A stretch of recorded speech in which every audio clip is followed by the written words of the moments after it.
everybody, and welcome to the House of Mario, the South Australian Nintendo podcast that is backed by a 120 Power Star rating.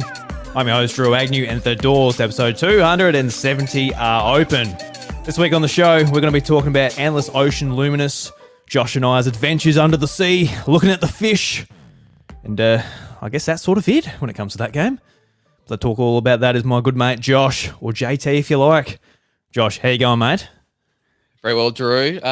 We've had some good fun, I think, with Endless Ocean. Been a pretty great time. So we got to play a little bit over the weekend, didn't we? So I'm keen to talk about that on the show. Me too. Yeah, no, we had a good little sesh. It was probably like our second time, just sitting down, having a nice sort of hangout over Discord while playing some games. Yeah, it was quite nice, just sitting down. Not really a multiplayer online gamer as such, but it was nice to jump into it every now and again. Do you play many games online apart from maybe like Splatoon or whatever? Were multiplayer games ever like a big part of your, I guess, gaming credentials? Just like local co-op. So like growing up was always there was three of us. Like I had two brothers, so three of us in total. And so we'd play like Mario Kart and Smash Bros and Mario Party. All the Nintendo stuff growing up. And so that's where my affinity and love came for it. And then I don't do a lot of online. I mean, it's a bit harder with your Switch, isn't it? If you're mainly a Nintendo gamer, you're not really going to have those experiences, like Helldivers 2, which is happening right now on the PlayStation. A lot of people are playing that right now. And yeah, it's just not really, I'm not that big into it. So this is, like online on my Switch is just Mario Kart every now and then, bit of Mario Party with some people online. But yeah, that's what's made it a little bit different for us, I think. Don't do this too often. A bit of a novelty. Like, even for me with Super Smash Bros. Ultimate, it's got a decent online, but I'm so used to, like, growing up playing Smash Bros. Brawl, and the online was pretty shaky at best. So I'm just so used to not even bothering with the online service. So it's kind of like, I don't play that much multiplayer stuff. And even when I do jump into it, like I had actually a really great session with Bryce playing Fortnite. I've only played it like once and played it on Switch. I actually had a great time. It was a lot of fun. So I don't know why I don't play it a little bit more, but I think it's just trying to sync up the schedules. It's hard enough to sync it up for podcasting and stuff, but maybe it's a bit easier for... Correct. You don't have to be... Yeah, you don't have to be switched on for gaming. You just turn it on and you shoot some stuff, or you scan some fish and you're on your way. But way you go. Yeah, it's definitely harder these days. I used to do a lot of Call of Duty like zombie mode with some friends, and we do like not just in person but online, and sort of and especially over COVID, that was a big thing. Just sort of playing games like that together. Because you couldn't see each other in person, obviously. So that was really important to, keep those social connections intact. And so, you're just right. It just doesn't happen on the Switch too often. And as you get older as well, it's harder. Your schedules get even harder to sort of line up. But I managed to find some time with you and then a couple of other people in our Discord. So that's been really good. Yeah, absolutely. And we're going to talk a decent amount about Endless Ocean Luminous. And this is a game I imagine a lot of people don't really care about. So I thought it might be interesting to sort of bring it up on the podcast because it was a game that Josh and I were particularly interested in. But yeah, it would be, a game some people are interested in but aren't willing to put the money down for straight away. So yeah, we're going to be talking about that. But before we jump into that, just some housekeeping.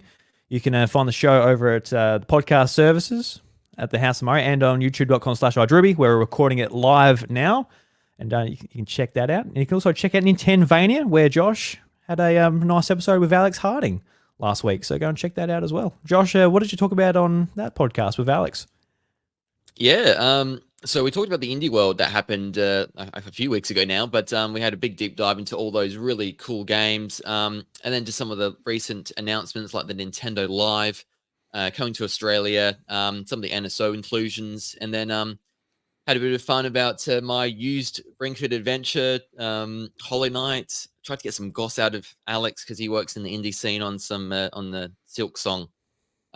He doesn't work on Silk Song, sorry, but he knows indie developers, and Silk Song's made in Adelaide where he lives. So I did my best. You can listen to some little tidbits of information about what Team Cherry's like.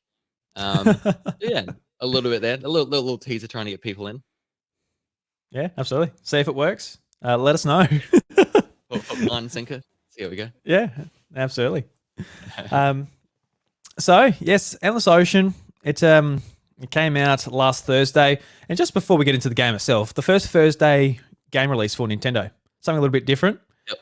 Felt weird. Personally, it did feel weird Yeah. because it's like a Thursday. I felt like it's just yeah, I guess the game's out, and usually used to like the Friday night where it's like, I don't have to worry about tomorrow, early morning rises for work or anything. But Mm. getting up, that was sort of in the back of my mind, but I still did like the playing to midnight from when Lucas goes to bed, say at 7:30 or 8 o'clock. I did actually play right through to 12 o'clock before I'm like, all right, let's put it down. So Right. it did grab me. I did quite enjoy it, but a Nice. lot of Nice. the reviews say otherwise. Just before we get into it as well, I never actually looked up the reviews beforehand, but it's interesting to see where they all fall. Look them On up. It's Metacritic, yeah. yeah, It's. I've never seen a game on the Switch published by Nintendo that's just ranged so vividly, wildly in terms of scores. And so, um, you look at the IGNs, and that's incredibly low. They've given it a 4 out of 10 or 40 if you make it out of 100. And then we've seen yeah, some others, maybe some smaller players, critics reviewing it, getting it towards the 8 mark. But like that's 40%, 40 basis points of difference in terms of review score, which I don't think you see too often. Yeah, so it's just we'll go over why that might be the case, but I just yeah, really interesting. I just yeah, just found that fascinating going into it, just sort of the hype or maybe lack of for some people. yeah. I'm seeing GameSpot gave it a 30 out of 100. That's Wow, so they went wow, lower. jeez Louise, that's crazy. Jeez, wow. But Yep. it is interesting because for people that have been listening throughout the year, I have been on sort of a Wii kick, and Endless Ocean originally came out on the Nintendo Wii and actually got a sequel on the Wii as well. I was keen to play those games. I'd never played them before, but I kind of like the idea of just swimming around, enjoying the scenery, seeing fish. It kind of appealed to me in some odd way. So when this was announced at an Indie World a few months ago, I was kind of like, oh, cool. I'll play this version and then I'll play it on Switch where it's HD and I guess more modernized. So it was nice to sort of experience it that way. But it's also a game that's really made me sort of look at it to see what the intention of the game design was, because that's the most interesting thing to me, is just how you hook people. And it was the question that I had going into it before actually playing the game as well. I watched the overall trailer from Nintendo, and they were saying, "Oh, look, you can swim around, you can get fish, you can scan them. If you've got all these fish, there's this, there's that." It's like, all right, so you do that, but what's the progression? What are you doing? How is it gamified? What are you actually Mm. doing? Because it can't just be a museum, because you're just swimming around, see the fish, and then that's it. Surely it can't just be that.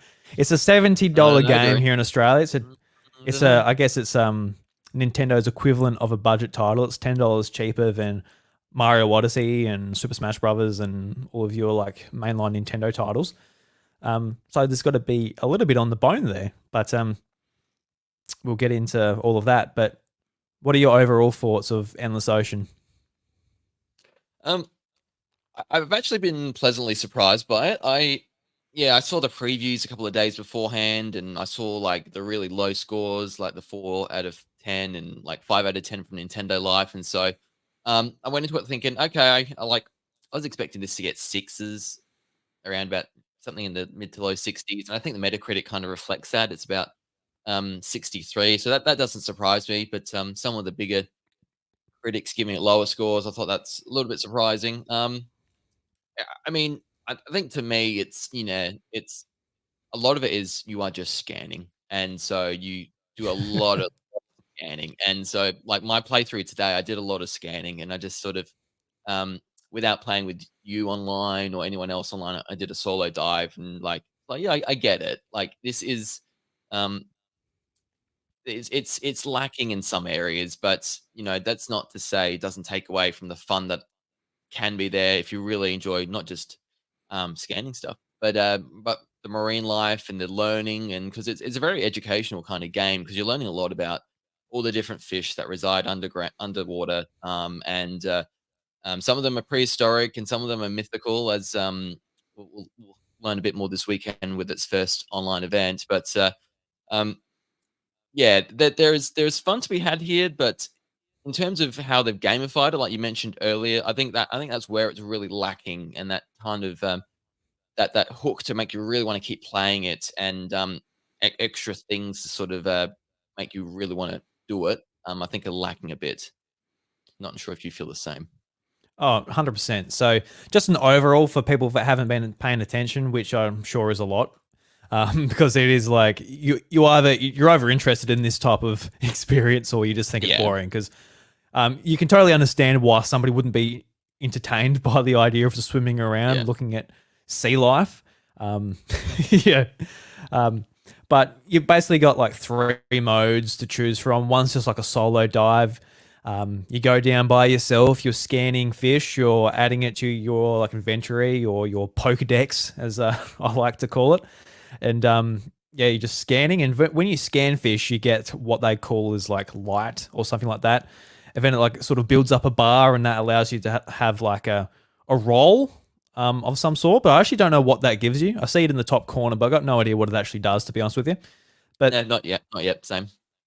just the actual act of doing that, like when I first played that first session, when I sat down for about 4 hours and did like a couple of solo dives by myself, it was just satisfying, like seeing new fish, reading about them, learning about them, Mm. and like just yeah, building up your meter. Because it also like rushes into your character when you do the scanning. So there's like some dopamine hit I feel when you're actually going around, which was like, oh, this is quite good.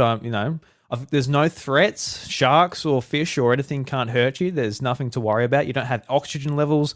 On solo dives, you don't have a time limit. It is just purely just exploration, just exploring caves, going down deeper underwater, coming up to shallows, exploring coral, seeing something that you're interested in, and just sort of filling out the map and all of that too. And while you're doing that, it's telling you like you have discovered 50% of the map, you have discovered 55% of the map, you have scanned 30% of the fish, and it's telling you as you go, and it's sort of like it keeps you on that. Like, it's not this, it's not a pun, but keeps you on the hook, like to keep going when you're just diving by yourself. Like, oh, I can fill that out, and it gives me sort of like the same type of exploration, like even like something like Breath of the Wild or something like that. Obviously, nowhere near as good and completely different.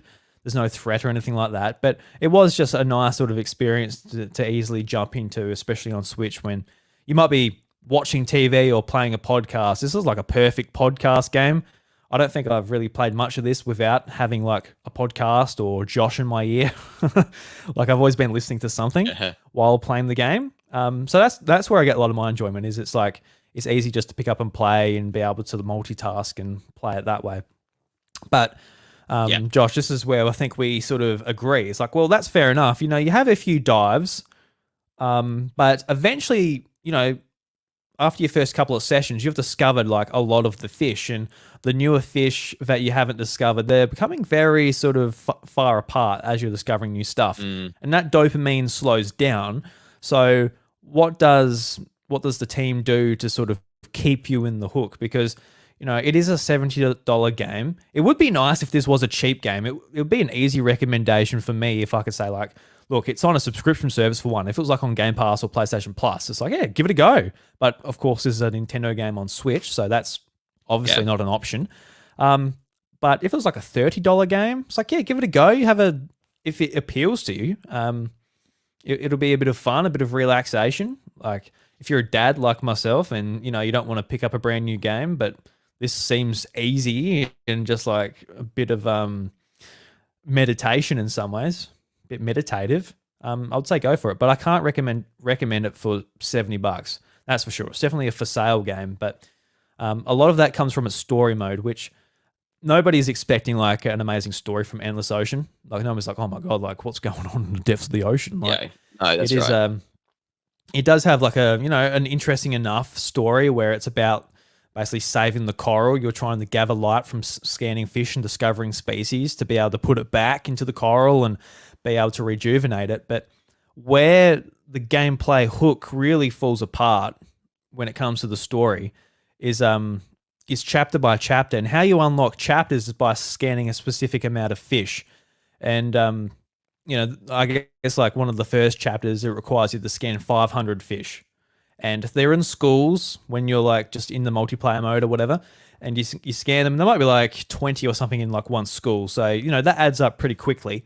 But as the chapters go down, there's one, the one I'm on right now. I need to scan 8,000 fish to unlock chapter 4.2, for example.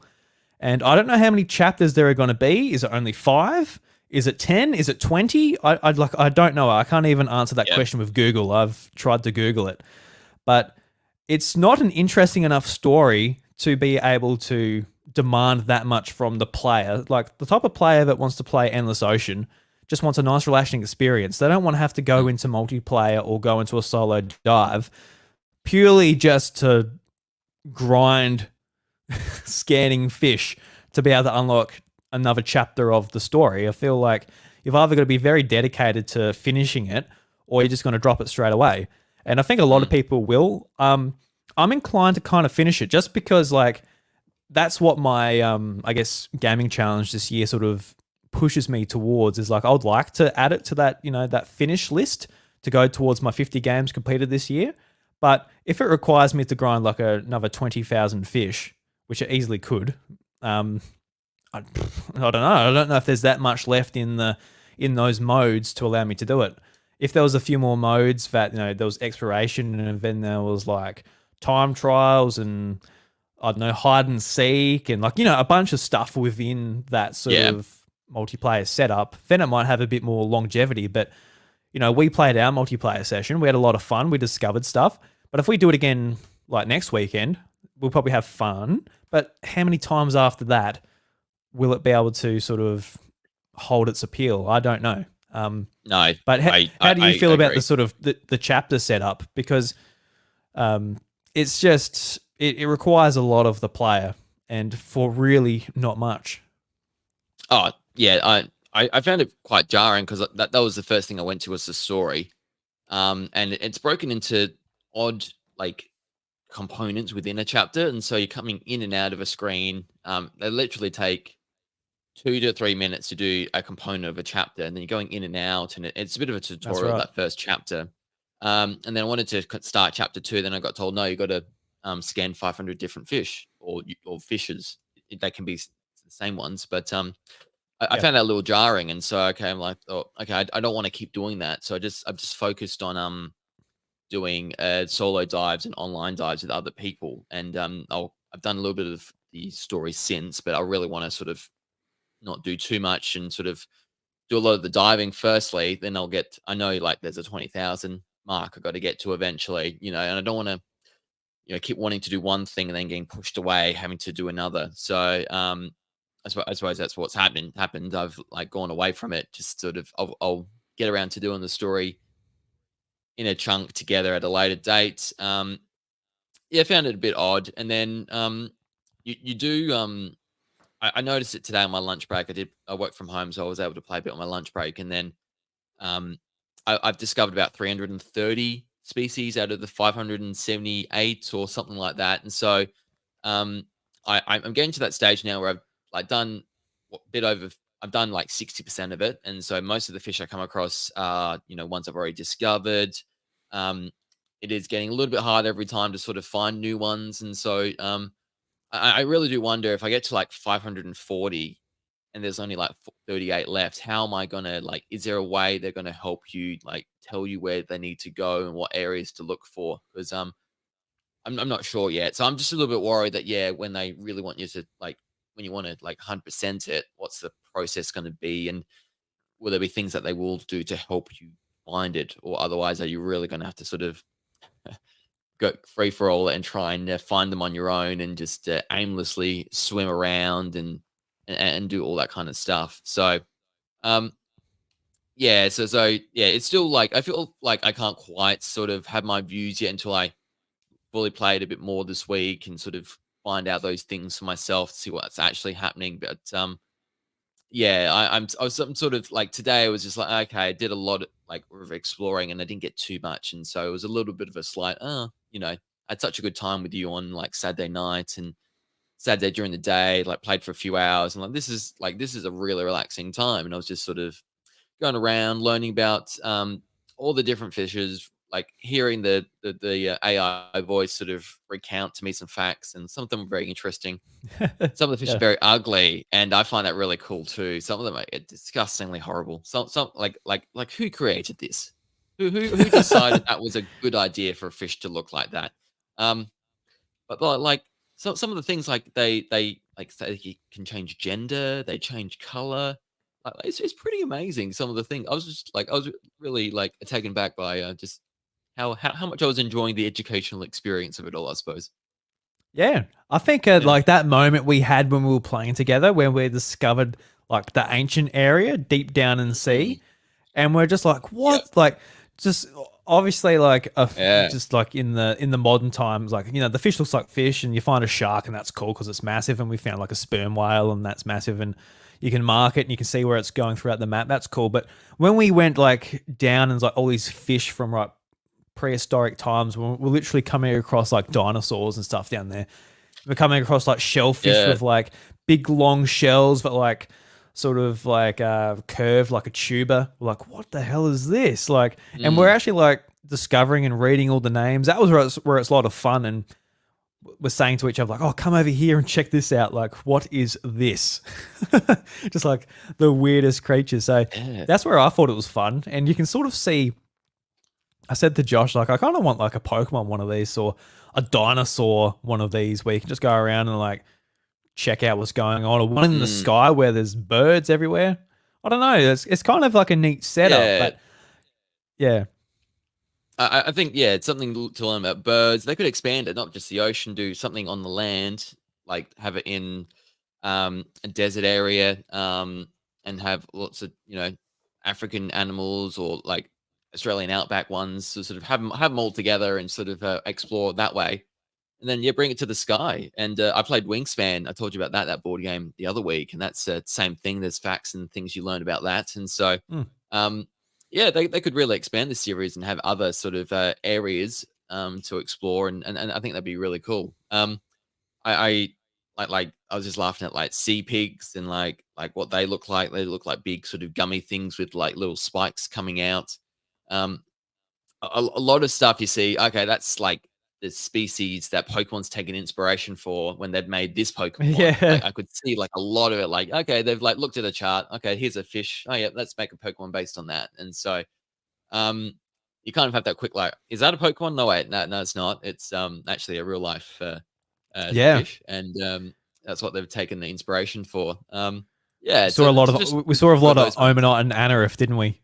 Yes, yes, a lot of that, and then I can't remember the name of some of the later Pokemon, but it was in this Yeah, weird trombone thing, wasn't it? That we saw that shell-like, that grey shell trombone, yeah, and then there was a pink thing sticking out of it. I can't remember the Pokemon, but people might know if they're listening and they can talk about Pokemon. But I might look it up. Let's see while you're talking. yeah. I'm trying to think what you are you talking about, like the Gen six Later Pokemon? gen, it I might think be. it's I think you're talking about X and Y. I think that's what you think. I forgot its name Yeah, too. maybe Gen It 6. evolved. You're talking about the sort of the lobster that evolves into like the one with like the big clauncher. You're talking about clauncher? Is that who you're talking about? No, not launcher. Okay. I'll Yeah. I'll look it up. I'll find it. All right. You look it up. Yeah. Yeah. But that's sort of my biggest criticism. I think like the act of playing the game is fun, relaxing, but where I think it does fall apart is just what they do to keep you there, and what they've decided to do to make you keep playing the game is put in a story mode that isn't all that interesting. It's not like all that No.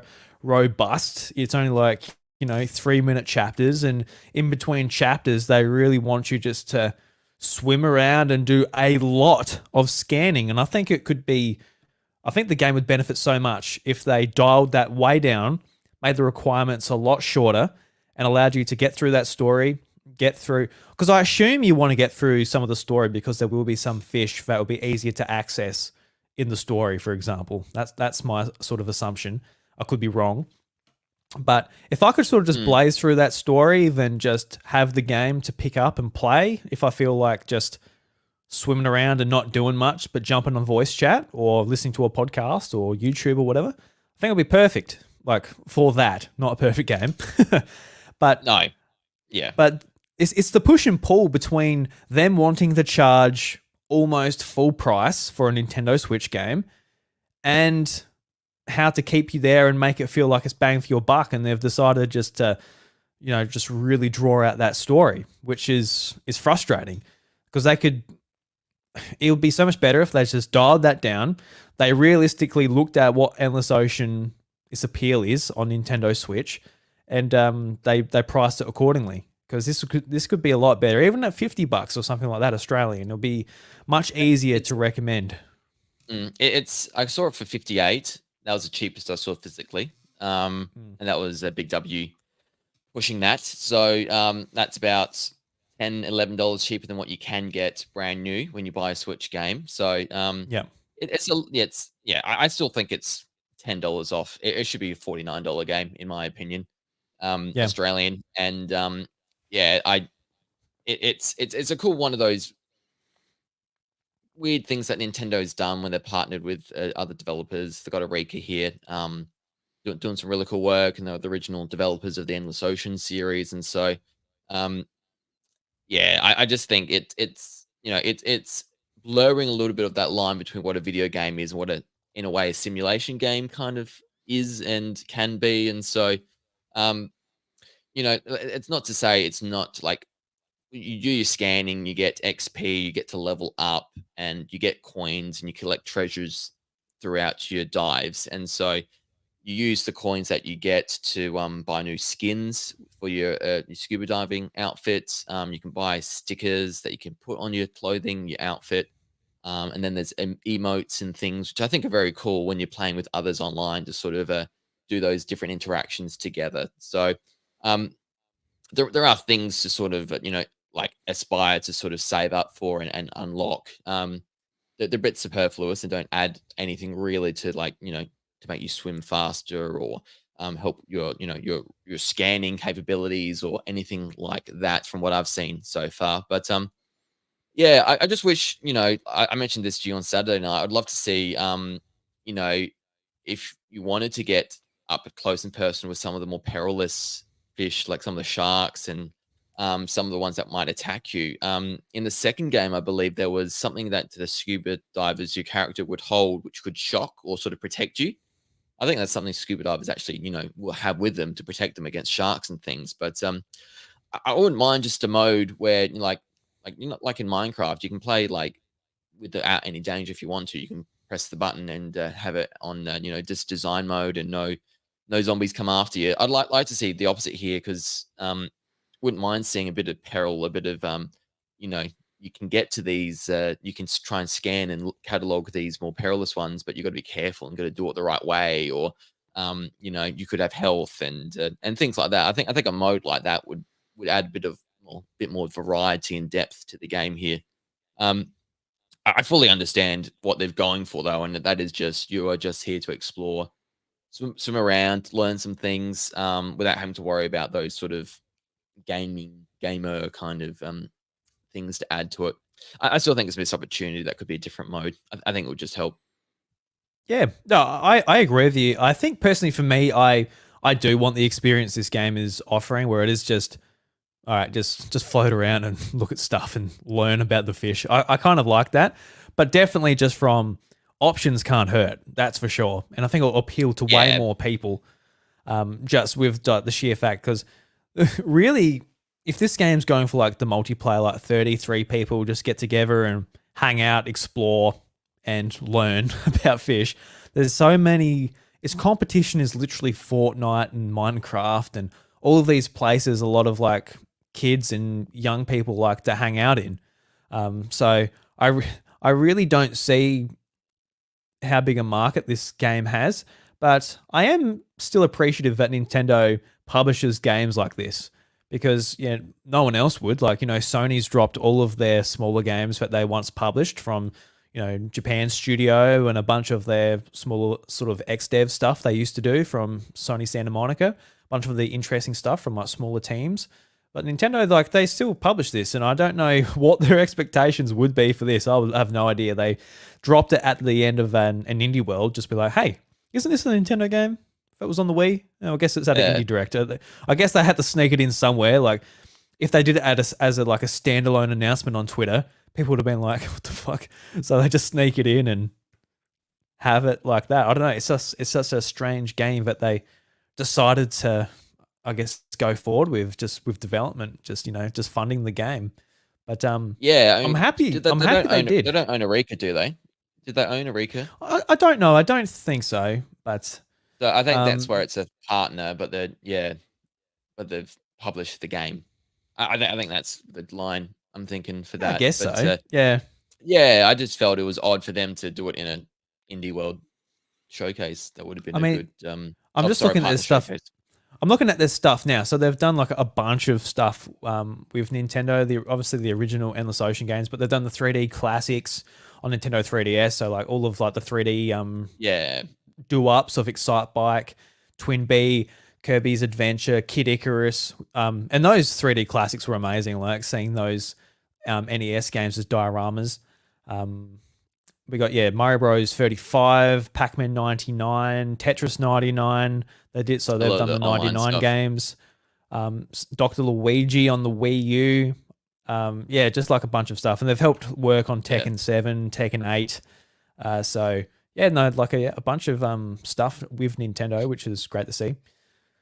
So we'll see Mm. where it goes from here. So I am, yeah, maybe just since they did so much sort of like, I guess technical work when it comes to like porting and doing up and all of that type of stuff for the online service. I wonder if this was just like the devs at the studio were like really passionate about, I guess, their one of their only or probably their easily most well known original IP. So there was a bit of a passion there to bring it out again, do another one, bring it to a modern audience on Switch. And Nintendo said, "Oh, look, we'll let you do it." Like, there's a bit of a relationship on the back end there where they were happy to fund it, and it wouldn't have been that expensive a game, like necessarily. The maps they're procedural, so all the areas Yeah. are sort of shuffled around every time, so it's not like you're doing like multiple massive oceans and things like that. So I'd imagine it would have been such a expensive game to make. No, I But don't think so. Yeah, I would have thought that they know what they're doing. And especially making the first two games, like the fish don't change really. You probably add a few in, but at the end of yeah, the day, a sea bass still remains a sea bass, and all the information and I don't know if the facts are different. Um, but yeah, it would there'd be a lot of somewhat a bit of copy and pasting um to all of that, which I think helps when it's a making a good point. game like this. How did you have you found the randomly generated maps?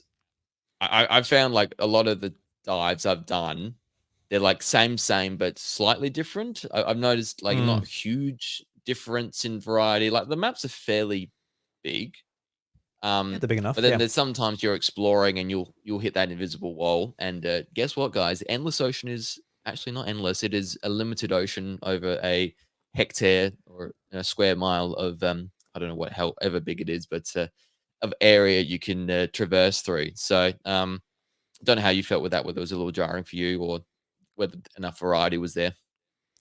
yeah, definitely. After like a few play sessions, you can recognize areas. For those Yeah. that haven't played the game, when you bring up your map with the X button, you bring it up.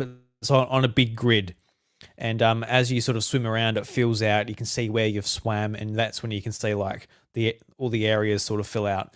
And Mm, on Nintendo's sort of, I guess, explanation of the game, they say that it's like it's random every time, and it is, but all those tiles are like their own separate locations, and every time they just shuffle around. And I assume sometimes they're not there, and others are there, and it's random. But for example, there's a ship that's deep underwater, and there's a bunch of sharks swimming around it, and that's the same ship with the same sharks every single time.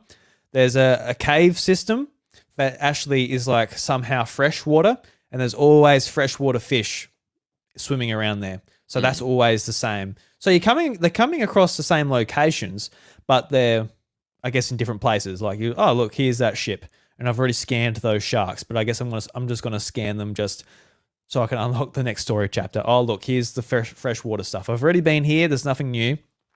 So on and so forth. Yeah. So yeah, that sort of wonder of the first night, I feel like it's going to wear off kind of quickly, just for that reason.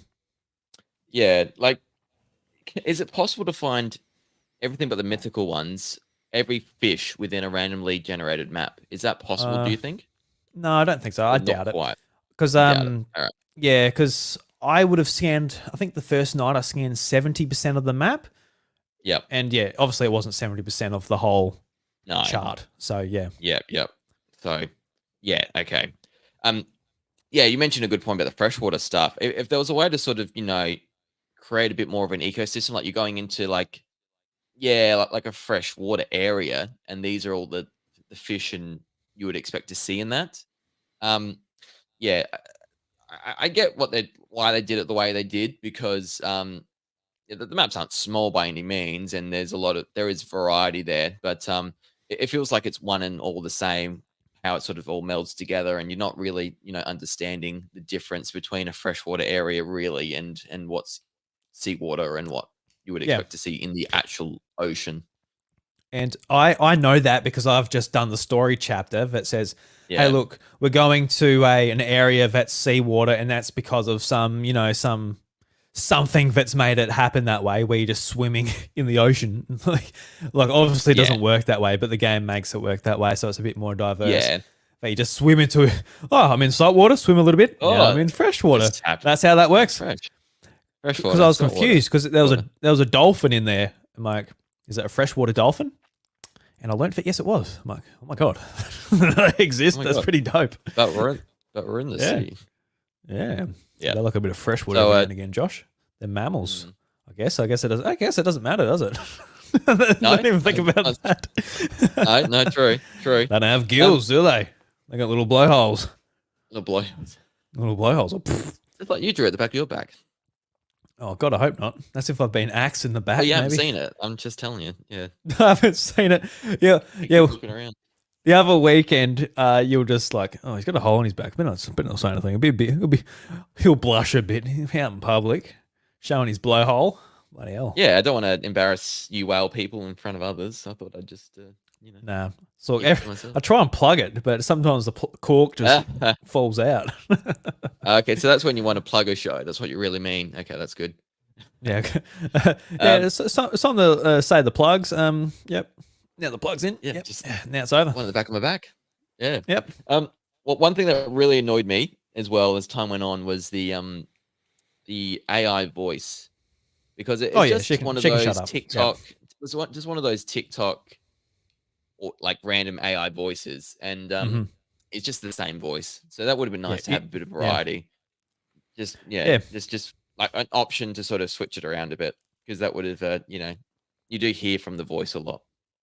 Is a lot. Especially with the only voice in the game too, because in the Yeah, story correct. you've got your AI sort of companion, Mm. that sort of feeds you information, tells you what's going on, and then you have your partner diver. His name is Daniel, and Daniel doesn't talk. You just read his text, and he goes. You can hear him do that, but he doesn't Yes. talk. So all you hear is the AI and Daniel going. He doesn't even And do that's that. it. He doesn't. No, Even, he's not not even even. that emotive. No. But yeah, Yeah, if you had a voice, that would have been nice. yeah. But wasn't in the budget. Nintendo No. said, "No, stuff, Daniel. We're not going to voice that man." AI is free. We're gonna pay no one anything and just pay the people to make the game. No voice actors. I will say it is good for the fish because, like, for example, when we were deep underwater with those fish, I could not read. They had like 30 characters in their names. And I was like, I can't even say that. Then you just like when you've scanned it, it pops up with all the information. You can just press the A button, reads the name, reads the whole description to you. Yeah. That's when I thought the AI was pretty good, but yeah, the voices get a little bit jarring. Oh, but for sure. Yeah, it's yeah, like I was butchering some of those names, and so some of them are very long, and yeah, like I was never going to get it right, but yeah, that's definitely helps, and like I said, learned a lot from listening to it and reading it. yeah, yeah, absolutely. It's great, but Yeah. yeah, like I said, just the longevity. I don't think it's there, and I think how they tried Mm. to push longevity into the game was just it just hurt the game. At the end of the Yeah. day, it's made it. It's like, oh my god, you require this much from me? Like it takes less to Yeah. it takes less to proceed in Tears of the Kingdom than it does in this. Like it just they got that balancing way off. I think it's even worth a patch to like address that. It's like, you want me to scan how many fish to do the next 3-minute segment? Like really, really? Like I think I might just go and play something else at that point. I'll come back just to do the multiplayer. But I really hope this week coming up, because I'll do a few more sessions, that it just doesn't feel as grindy as what it started to this morning, because or at lunchtime today, because I've never I hadn't had that feeling. I was playing online with you and Hopk Gaming as well. We had a few of us together, so you know that was really fun, and sort of just going around and like there's shipwrecks and we're taking selfies together and doing emotes, and I was trying to get a photo of me pretending to get eaten by a shark, because they don't attack you, but you can stand in the way and they'll just sort of the character just just goes through you. So clip through them. Created some pretty funny moments, looking like I'm being eaten alive, and that was pretty funny. But I just hope I have a feeling it's going to wane a little, my enjoyment of it, as it gets a bit more grindy towards the end. But hopefully there's some ways they sort of help keep you interested in it. But that seems to be the common complaint, that it's just not there. But I'm looking forward to the online dive this weekend though, because we get these event dives, I think they're called, ones that happen periodically, and you get to see like the unusual sights and sea life, they call it. So we've got one this weekend, the 11th and 12th. So hopefully we'll have some time. I'll have some time, Drew. If you have some time, we can meet up and go around and see if we can catch a relicanth or a Rayquaza or some other mythical fish Pokemon thing. See how we go. Yeah, no, I can't wait. I'll make time. I'll book the babysitter. I'm like, sorry, Lucas, I'm going diving, mate. I'm going diving with Josh. Under the sea. Under the sea. Absolutely. So, yeah. Anything else you'd like to say to wrap the game up, or wrap the conversation of the game up? Yeah, I really like. I understand the range of opinions on this game, because it is one of those weird ones where, like you said, you either get it or you don't. I think for me, just sort of read into it a bit if you're sort of on the fence. I can't recommend it at the full retail price to buy or play. I think this one, you wait for a sale and sort of give it a go. But needless to say, like I've had some really good fun just playing it with you guys online with some friends. If you've got some people teed up to play it online with, I think that's a major sort of benefit to this, to sort of add to the experience. But outside of that, it's a bit to play for, a bit of a simulation in some respects. So, it depends what you're into. I've had a really relaxing time playing with it. And so, end of the day, just sort of go around exploring sea life and learning some things. It's been pretty fun, all things considered, really. Yeah, no, I echo your sentiment. It's I'm having fun with it, but yeah, man, it has some flaws. But I don't know if it has 3 or 4 out of 10 flaws. I think it has 5 or 6 out of 10 flaws. I think it's good or okay. I'll say it's okay, but it was a game that I saw the concept and I really actually thought it was interesting and I wanted to give it a go. So it has captured me, but we'll see how long it lasts for. Over the next week, we'll report back next week and see how we feel about it. Whether we'll be in there every week doing all the events, I don't know, but we'll stay tuned. That's right. I've got a few games I do want to talk about with you, Josh, as well as obviously what you've been playing as well. But I would like to address the live chat here at youtube.com/iDruby. Robbie Bobby Miller. What was that? Sorry? So you go. Okay. Robbie Bobby Miller saying, hey, how you going, dude? I hope you're having a good morning over Thanks for coming in the States.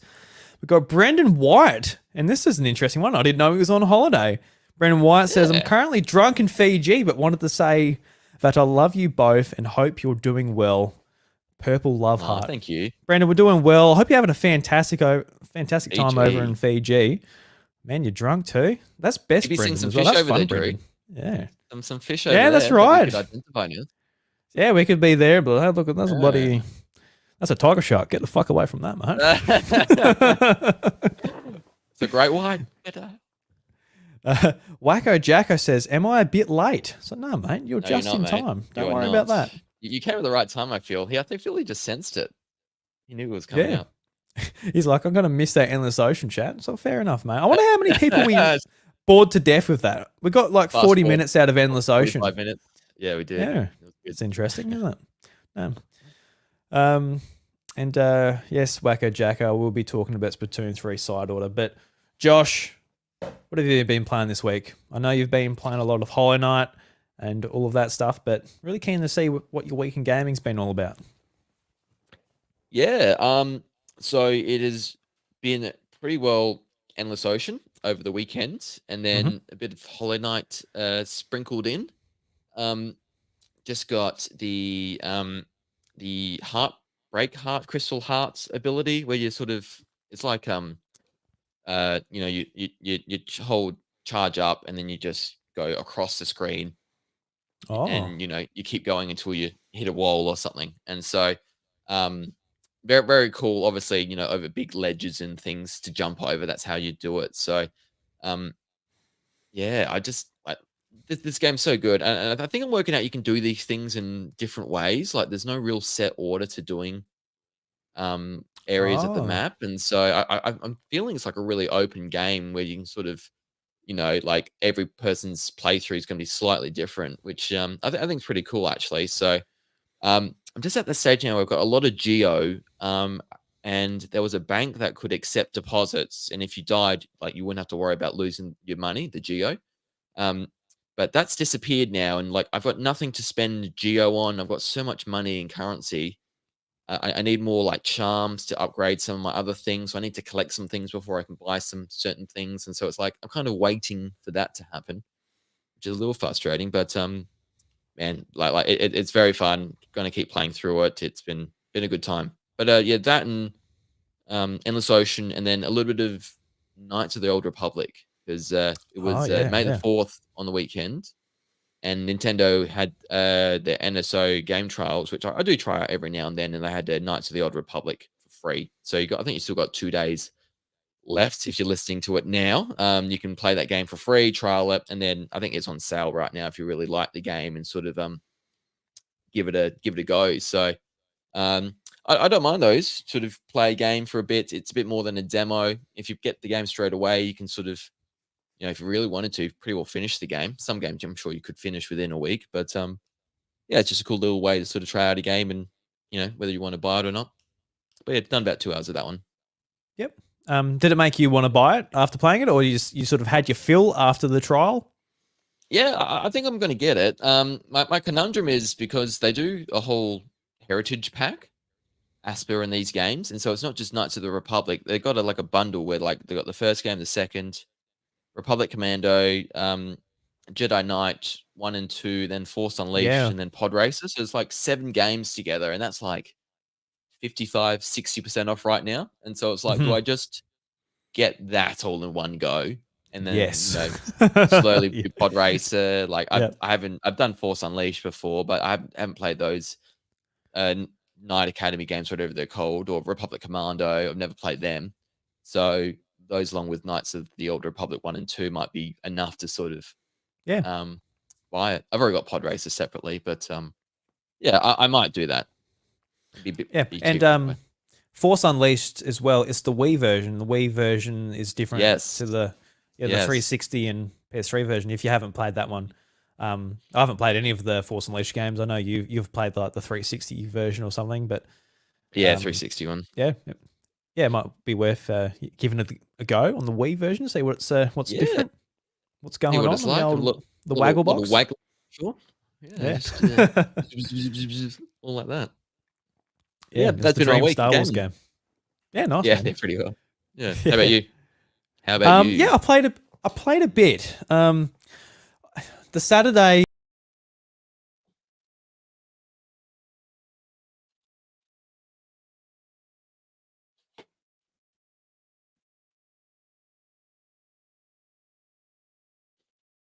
Still there, Drew? Yeah, I'm still there. I hit the I hit my keyboard.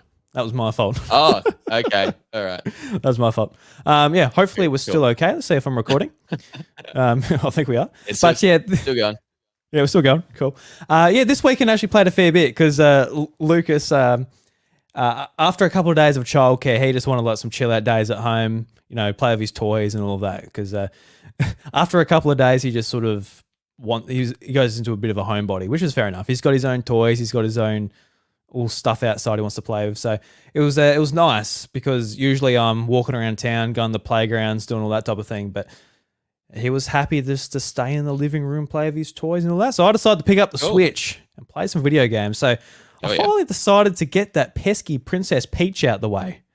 It's been lingering around for the last month. So I said to myself, all right, it's time to get this off my chest, off my backlog. And I dove into it and played it over the course of like mainly a day and then probably like a couple of nights. Well, not a couple of nights, but like a few hours a night put into it. So I don't know how long I put into it. The Switch's clock is what it is. I can't really tell until like, I don't know, like years later at this point. Feels like forever when you're trying to figure out your time. But ultimately with Princess Peach Showtime, I think it's fine. It was interesting enough to keep me playing it. I think some of like the roles Princess Peach takes on throughout the game are really interesting. I love like the kung fu, the sword fighter, like the superhero Peach. I think they're interesting, sort of the more action-based ones. But the ones where she takes role of the chef and the detective, I would have rather just to go outside and run my fucking head into the fence. Like they were so boring. Especially the cooking one. The cooking one where it's like, all right, you got to decorate the cake, and if you do it wrong, you can start again. I'm like, all right. So yeah, I found it. Okay. Yeah, I don't know. I found that really boring. I'm sure there's people out there who enjoyed it, which is great. That's awesome. But yeah, ultimately, I thought it was fun, and it's sort of how I feel about Goodfield's other games, where it comes like Yoshi's Woolly World, Yoshi's Crafted World. They do these just amazing looking games, especially with the Yoshi games, where they took like the wool aesthetic and made like a whole world out of it, all the enemies, everything. Same with Crafted World. And Crafted World, you can really see that brought over to like the theater aesthetic, where you see like all of the decorations in the background, the setting. It's just like, it is like a beautiful looking game in most respects, apart from like the resolution, which is shows to be desired. But yeah, it looks great. The music's really bopping as well. There's a couple of like the ninja themes that are great. If Nintendo had their music on like Spotify or Apple Music, I would happily add those to a gaming playlist. I was bopping to it. It's great. Yeah, nice. So yeah, finished the game. The end boss was like kind of a joke. Like I really, it was what it was. The spectacle was cool, which I guess fits for like the Showtime theme. Like it was cool to watch. But yeah, there wasn't really too much to it. So beating the game, I felt more just relief. Like I didn't really want to leave this one on the table just purely because I want to see the game through just to see what it is. It's like the only unique Nintendo game to come out this year, apart from Endless Ocean now. But Princess Peach, it's only a second outing, so it was good just to get through and see what it's all about. So I'm happy I finished it. It's good. And of course, it goes without saying, I think everybody's mentioned this when they bring up this game, but I'm almost 30. I'm a man. This is a game that leans heavily towards kids, and it's I've heard like fathers and mothers with saying that their daughters were looking forward to this game coming out. It was awesome to see that they could see themselves in that, and it's a really kind of a beautiful thing. So just more games that appeal to, I guess, the female Nintendo gamer, especially young girls who are getting into it and might not, I guess, really want to get into like a more traditional Mario. That's awesome. So I'm glad it's there for them, and there's enough charm and all that there to play if you're just like a old man Nintendo fan like me. But yeah, no, it's Yes. great Yeah, there. at Yeah, the it's at the end. But it. Yeah, like you said, it's geared towards kids. It's got some good variety, especially like some of the characters I didn't vibe with either. I thought the sword fighter was pretty generic and dull. I didn't yeah, didn't mind Chef Peach. Detective one. I've only done one with her. And I thought that was all right. But yeah, it definitely depends. There was some moments like I don't really want to do that one right now. I'll do something else, and so yeah, no, good work on finishing it and getting it all done. That's another one ticked off for you now. yeah, no, she's ticked off. And afterwards, it's like, Mm. oh, you can, after you roll the credits, you get back to the title screen and it says like a bunch of things you unlock and that you can now do in the post game. I'm like, no, no. There's like, I'm good. you can decorate the theater, you can go back to other challenges, you can unlock more like sparklers, you can like do all this stuff. I'm like, no, I'm good. Yeah, I'm good. I don't want to go back and do all that. Yeah, because nah, fair there's enough. the 100% isn't necessary. But yeah, that was great. Awesome. And Anything I else? finally got to. That's right. I finally got to get to this. And I've been Josh. I don't know if you've been aware of this, but there's been a lot of bullying going on in this community. It's been absolutely disgraceful.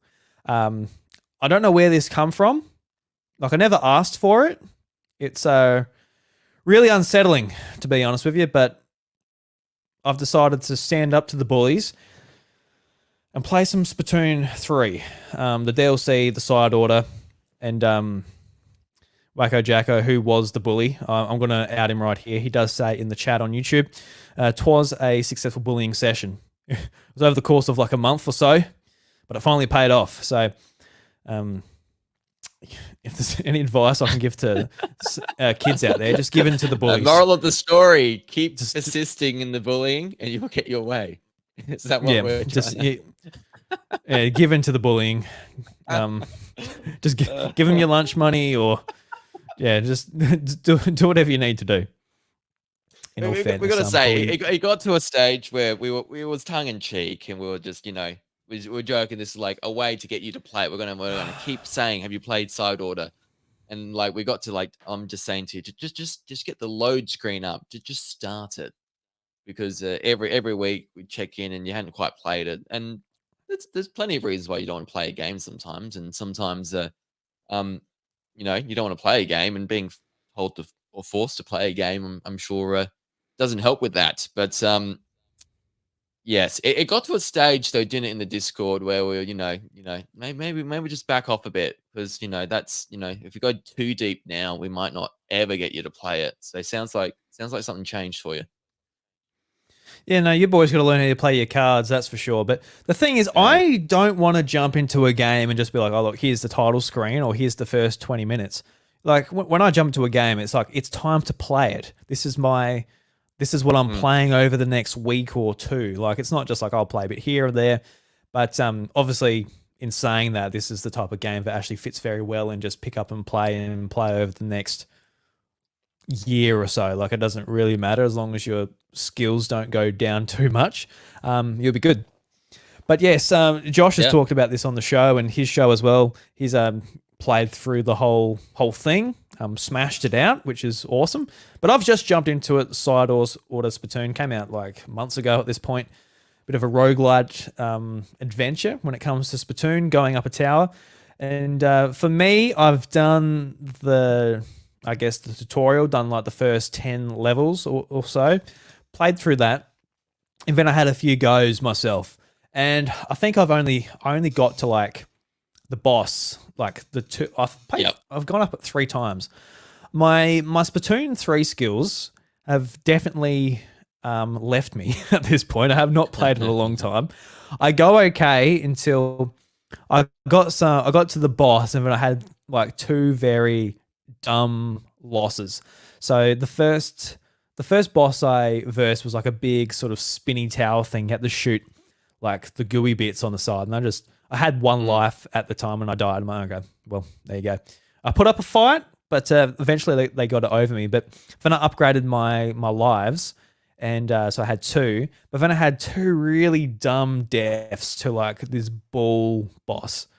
It's rolling around, and it sort of just knocked me. I just flew off the course. I'm like, oh well, yeah, that's it. That's it. the run. Game over. So, Yep. Yep. so yeah, I need to get my skills up a bit more, be able to avoid their sort of that charge up move, and I'll be good. But I'm really, I can see this being a lot of fun, like the pick up, especially once you sort of learn the ins and out of the whole thing, like the whole sort of mechanic of like getting the chips, adding them to like I guess your palette and Your palette. getting different effects that help you and when you die as well, like it all getting broken down to a currency that can be used to upgrade your lives or your damage or your shields or your pearl drone. I thought that was a really cool feature as well.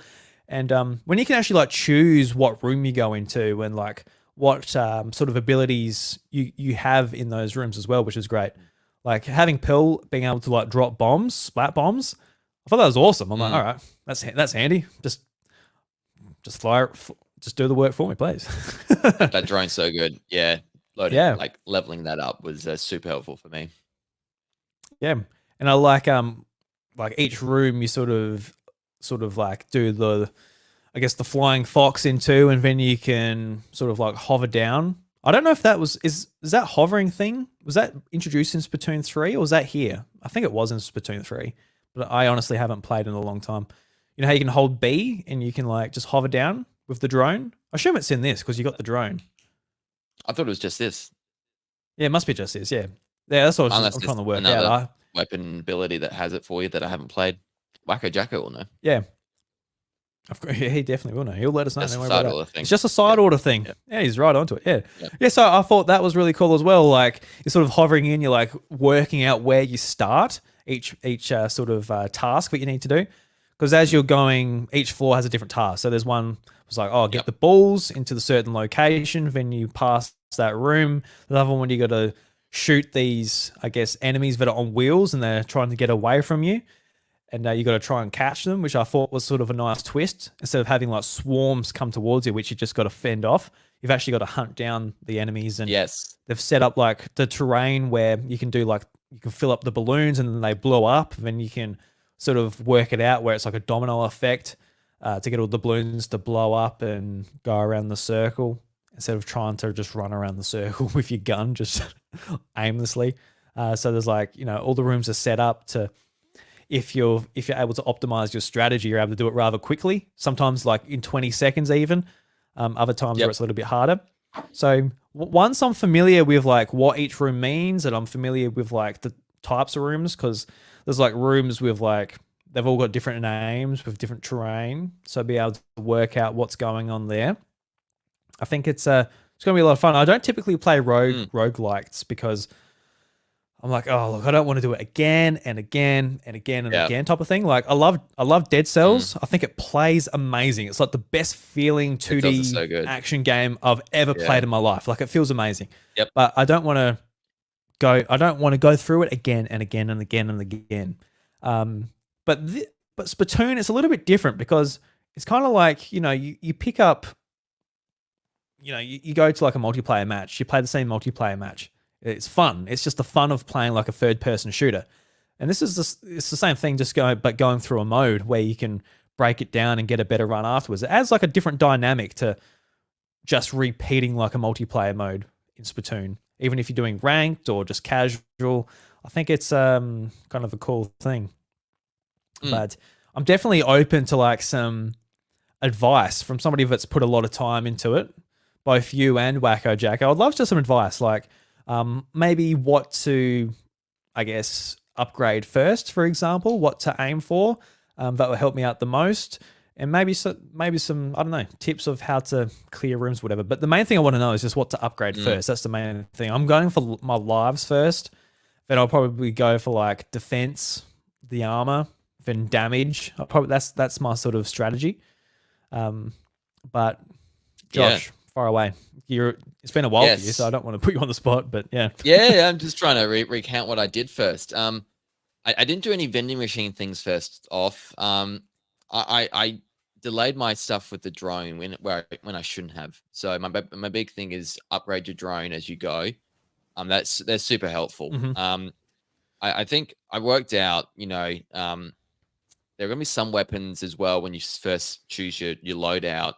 You're gonna really suck at them at first, and they're gonna be annoying, and um, just don't get frustrated by that because there'll be some that are really hard to get through until later on when you've like really leveled up and you're really raring to go and you feel pretty invincible at that stage and you can run it with any weapon really. Um, so I did the core stuff, make sure I got enough lives, but I didn't max that out. But then you again your attack slightly up helped. I found there was one where if you um was it when your shields break or when you get heavily damaged, you jump up in the air. I found if you upgraded that, it helped me get out of some pretty precarious situations early on. And so, Mm. yeah, you just got to work out which ones work for you because there'll be some activities where you don't mind if you do, you work your way up to a rigorous mode. Um, like for some of them I like, no, I'm not going to do that. Like I just know that I it was the ones where you got to defend an area, and then all the enemies come towards you, and once they ink it, it's gone. Mm. And then the timer stops, and you got to do it again. Um, some of those I struggled with early on, and then when there was a vigorous one in a certain map area, like oh, I was like, I don't think I'm going to be able to do it, and so um, half the time it's just sort of doing what you need to do to get to the boss to defeat it. Um, and then, if you complete 3 bosses with each weapon, you get a key that helps you open a locker where you get up more upgrades and Mm. collectibles and things like that. And so, um, it's good to maybe not just focus on one weapon, but have a bit of variety, slowly get to level 20 with all the weapons, and you'll keep getting more pearls and coin and things like that, and that will help you. So um, it's definitely what you find like easier to do, what you think you can do, sort of maybe ramp up the difficulty for you to get more payout, more reward. But don't feel bad when you need to do it easy just to get through something. Knowing there's a Mm. vending machine next floor and you can easily access that, um, things like that. But I love these games. Like it's just a broken down, segmented Metroidvania to me in a way because you're going through same areas again, which a Metroidvania does, but you're slightly stronger every time, and it's kind of that's what a Metroidvania really is. You're sort of getting new abilities and you're getting stronger over time. It's just um, yeah, sort of segmented a bit more over time. But yeah, I'm glad you're enjoying it. That's awesome to hear. Yeah, no, like I said, I've only Yeah, sat down with it once, and I tend to go back to it. yeah, But yeah, no, it's great. I did have to Google how to get to it. I'm like, how do I get there? You go to yeah. the It's train it's station, uh, get to the it's not train obvious. station. Yeah, Yeah, because for somebody that hasn't set foot in Splatoon 3 for I don't know easily over 12 months, I'm like, all right, how do I yeah. how do I get to the side order? I And struggled as I'll well. go. Yeah. Yeah, because even if you go to like the train station, it just says like the city. So I'm like, oh, I guess I expected it to just be like side order expansion, like kind of like just there. But Yeah. for the world building stuff, I guess that would have taken me out too. But now I know where to go. I've got my train ticket. I'm able to get there. It was also like pretty cool. Like I guess while you're going through the tutorial, and Splatoon has always been like this, but it's just a reminder going back to it. How sort of cinematic it is, like compared to other Nintendo franchises. Like maybe the only one that sort of beats it is obviously like Zelda, but like the opening, like where it says like Nintendo presents, it's like Splatoon 3, and it's like all this like a cutscene rolls out. I'm like, it's very un Nintendo. Like I don't know, it's sort of something I Okay. would see from like a PlayStation game or something. Obviously not like the the same type of game. Um, but yeah, I just thought it was cool. It was like Nintendo Presents, and then it sort of rolled out with like the cutscene of what was going on, the building exploding, and Pearl and Marina sort of coming out with you and explaining the story, and then it was sort of progressing from there. But yeah, no, Okay. pretty Yeah. cool, pretty cool stuff. So Nice. I'm glad I finally. I thought I better not annoy especially Wacko Jacko anymore. it's it's like come on, just play. Obligation It's not that done. hard. It's not that hard to play a game. Never have to So play it again now. You've done it. Well done. yeah, no, I've done it. That's it. Ten. Yeah, There's only 10 floors of the game. Uh, that'll that's do. great. I do. It's funny because I still have to play like the Splatoon 3, just normal campaign. I haven't even finished that, so I might even go back to that in the meantime and play through Yeah. that as well. See how we go. Yeah, But nice. Mm. do have a few games on the docket. The last one I just want to talk about. I Yeah, good played job. a little bit of this was just Pepper Grinder. Played this after my session with Splatoon 2. Played like I think 48 minutes. Like I only played through it, but I got to like the end of the second world. I've just got the boss of the second world. Had to Google. It's got 4 worlds, so it's going to be a pretty short game. I've heard others talk about it, but it's roughly a 4-hour game. I checked how long to beat. They say 3 hours. So I guess with like the amount of progress I made and all of that, that probably does sort of even out. But for those that don't know, Pepper Grind, it came out a month or so ago. It's published by Devolver Digital. It was announced at a Nintendo Direct. It's been on my sort of radar for a long time. It was on my radar with like other games like Gunbrella, which came out last year, which was one of my favorite games from last year from Devolver as well. And Pepper Grinder, it's sort of like a really cool concept, really nice looking pixel art.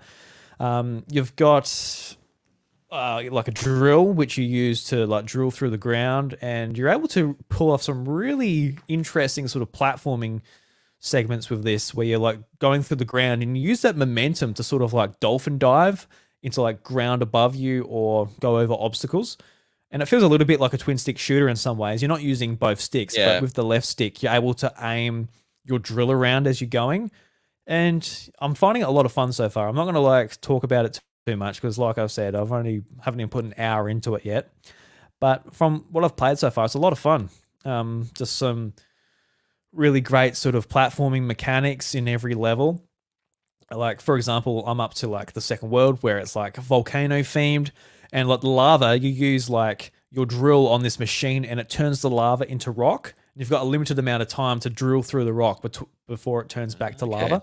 So like Yeah. every level seems to have its own mechanic. While it seems to be a short game, every level's sort of throwing something different at me, which is pretty cool. There's another level where like you're like hitting switches, and this might be sort of a niche or poor example, but if you remember the flying gym from Pokemon Emerald, where you're like knocking the gates from left to right, that sort of Yeah. puzzle mechanic, you're doing that, but with the drill and underground, and it was sort of interesting how that progressed throughout the level as well.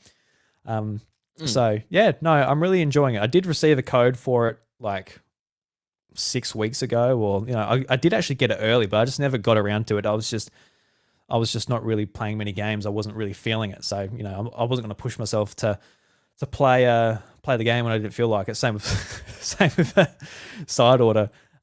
Yes. But yeah, I'm enjoying it. I'll report on it more next Awesome. week. But yeah, no, it's yeah, I can't wait to play it after this. Actually, I might at this rate, I might Yeah. even wrap it up tonight if we have enough time. Awesome. But Yeah. yeah. This is another one from Devolver. They've published this. It looks great. I played probably about half an hour as well. I need to get back onto it, and then we can talk about it a bit more next week, I reckon. Yeah, yeah. It's only a short game, I guess, so it won't take Yeah. too much of our attention. But No. I guess, do you see yourself wrapping up Hollow Knight anytime soon? Is it something that you can see? I guess finishing Yeah. anytime soon. I don't know how long I have to go. I feel I have a little bit more to go still. I'm like 24 hours in. I've done a lot of backtracking. I've done a lot of like sometimes I haven't worked out where I needed to go straight away and sort of explore different things and the like. And so I don't know. But yeah, I must be getting close-ish. Like I don't know like how long it got. Is it a 40-hour game? Probably not. I think it I would have was. thought probably I think I remember checking it out and be like, 57. ooh, Yeah. When focusing on main objectives, Hollow Knight is about 27 hours in length. But if you're someone who wants to do all aspects of the game, you'll spend about 60 plus hours. Oh my god. All right. So I've got a long way to go then, I reckon, if you're sort of if you streamline it and you do 27 hours. I'm not streamlining it. So I'm probably another 15 hours or so away, Yeah. How do you feel about maybe. Metroidvanias being Yeah. that long? Because like, there's one thing being lost, but being lost for Yep. I don't know a 30-hour Mm, campaign. That's a lot. Like yeah, it is. Metroid Prime, fantastic game. It's a 15-hour game. Super Metroid, all the Metroid games, the Castlevania games, like none of them are that long. No, Like, none of them are. Yes. yeah. Yeah, I've come off this straight after the Lost Crown, and so I'm kind of used to it. It's now Mm. it's starting to feel like okay, there is a lot to this, and there's a lot happening. Um, yeah, so only now is it feeling like okay, it's long. It feels similar to what the Lost Crown is because that's a very long Metrovania as well, and so it's not hitting me as hard because the Lost Crown, like, oh my god, this just keeps going. When I thought I was nearly done, it was still happening, and then maybe towards the end, there I was feeling like I just kind of just want it done. Um, I'm not feeling that as much with Hollow Knight here. I'm just enjoying it as it comes and getting the new abilities. Just really sort of enjoyed that, and like I've just the one I just got just has opened up a whole bunch of the map for me to explore and to do things, and so um yeah, I think there's a sweet middle ground. I think doing 40 to 50 hours is probably a bit long, and something in between. I'm just used to the Metroid length, maybe, but yeah, a little bit shorter wouldn't go amiss on my watch anyway. Yeah. It's just game length in general. I feel like Yeah, 30 hours is like a good length for me, unless like it's really capturing me. Like, obviously Tears of the Kingdom, when I yeah, wrapped that game up, I don't know, was that 80 hours or 75 hours according to my Switch? mm, That's just like an amazing game. And obviously I could spend way longer. And I know that you did. You spent over 100 hours before you decided to go and slay Ganondorf. So yes, yeah, like, it's yeah. a, Short RPGs as well wouldn't go amiss. Would not yeah, because complain about that. me as a dad these days, when I hear a game isn't like that long, I'm like, bloody beautiful, man. Put that in my Yeah, console. yeah. I remember as a kid Um, hating the idea it would only take 10 hours, and you're like, "Oh, that's not worth it." yeah, I'm yeah, totally different against that now. It's like, "Oh, it's 100 plus hours. Oh, I don't know if I even wanna start it," It's just gonna, yeah. be a massive obligation to try and finish it, that kind of It's thing. interesting how that chart sort of works because when you're younger, like you have so many opportunities a year to be able to get a video game. Whether it's birthdays or Christmas or then you save up pocket money. So if Christmas you're like, oh, I've got a brand new game, it's 10 hours, you might be finished like on Boxing Day. Like Yeah. it'll just be it'll be done and gone. But like now, if you buy a game where it's like, oh look, you can spend $100 and the game goes for 100 hours, there's probably a chance you won't get the value of that $100 because you won't have enough time to be able to complete it, which is, Mm, just the reality of, responsibilities and all that thing that comes with, growing up from being a child. Uh, so that's the thing with me. yeah. Like, on the Xbox side of things, this month, Hellblade 2 comes out. And when the pricing and the release date got announced for that game, there was a lot of contention because it's a cheaper game.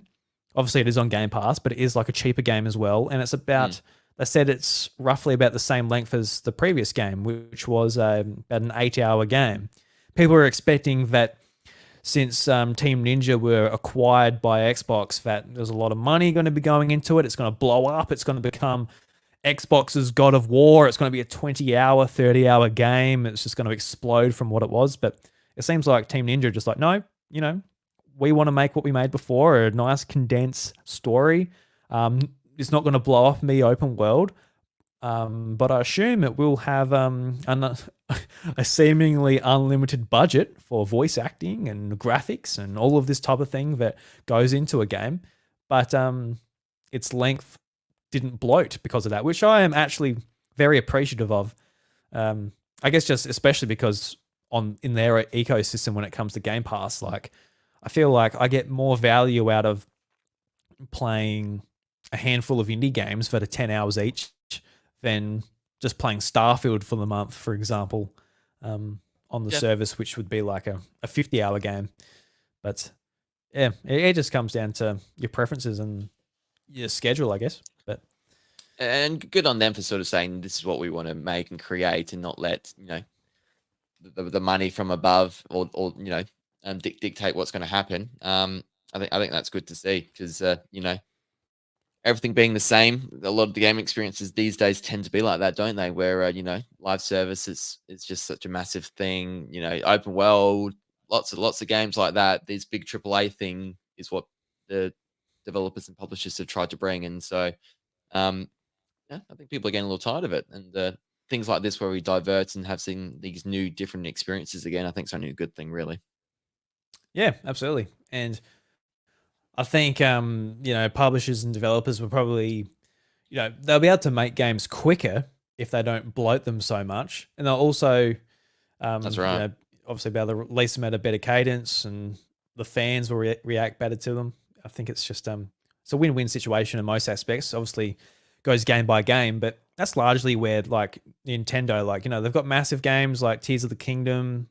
I was gonna say Mario Odyssey. That was a long time ago, but you got these big games that are the marquee titles. But I feel like they do pretty well at just doing the smaller stuff as well. Obviously, we've been talking about Endless Ocean, which is I guess a unique example. But even stuff like WarioWare and just other small titles in their repertoire, it all sort of Yeah, it's a good will place to help. play. I feel like with what they put out. Yeah, correct. I agree. Yeah, absolutely. So that brings us to the end of the show, Josh. Anything you would like to discuss further on, or should we close the doors there?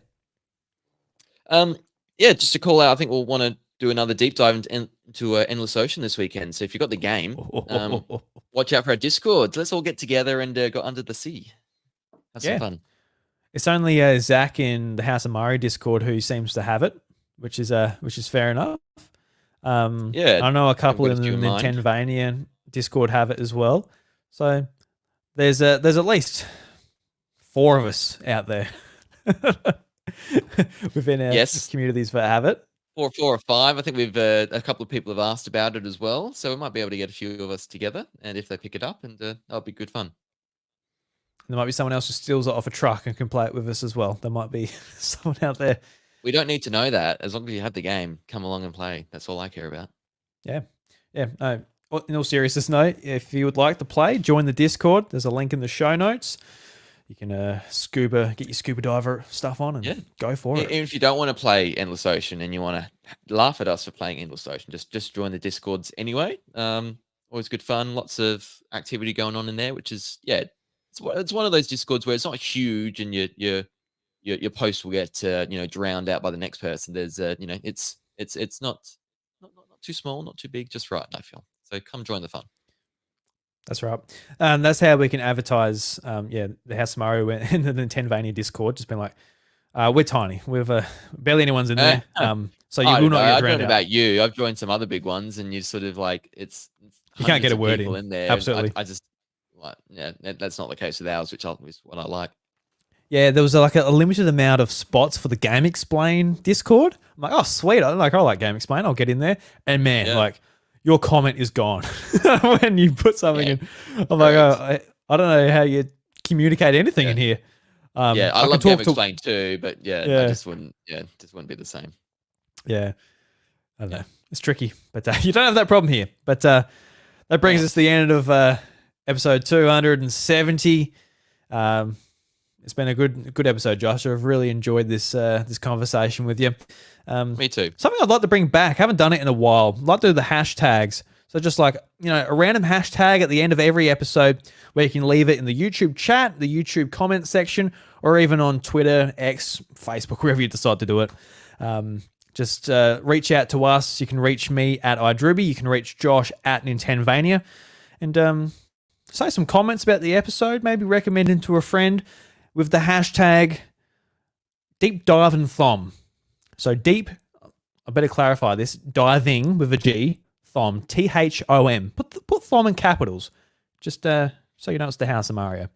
But yeah, leave us that hashtag to know you got to the end of the episode. Really appreciate everyone in the YouTube chat tonight, Wacko Jacko. Got to Yep. Bloody Wacko Jack has got all the other comments. Got to scroll up, go up to the top. Foolish Fuji, Robbie Bobby Miller, and Brendan White. Thank you guys very much for joining us in the chat. Really appreciate it. Drew, I just have one thing. It says Yes. deep dive thom. Is that what you're saying? As a hashtag? Deep diving thom. Deep diving thom. Okay, so not deep vein thrombosis, everyone. Slightly different conditions, but similar hashtags. Just letting you know, because that's what I thought Drew first said. And I'm just like, just clarifying. Okay. So that, yeah. I think that's when you sit Great down clarification. I don't know. Great. Yeah, sorry, that's probably just something I thought about. I didn't need to bring that up, but sorry, you can finish this right now. I'm pretty much there, mate. Everybody, thank you very much for listening. But until next week, the doors to the House of Mario, they're closed. We'll catch you later. Bye, everyone.